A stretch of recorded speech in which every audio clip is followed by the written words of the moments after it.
मारहाणीच्या गुन्ह्यातील फरार आरोपीच्या आवळल्या मुसक्या, कोतवाली पोलिसांची कामगिरी।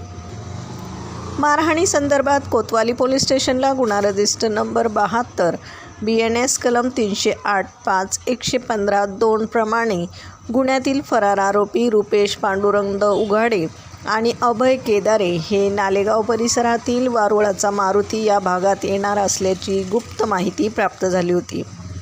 तपास पथकाने तात्काळ कारवाई करत दोघांच्या मुसक्या आवळल्यात।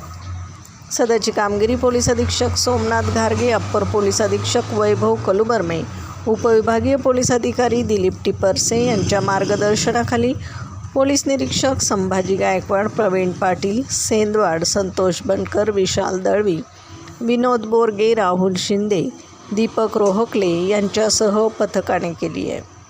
प्रतिनिधीसह महाराष्ट्र जनता न्यूज, अहिल्यानगर।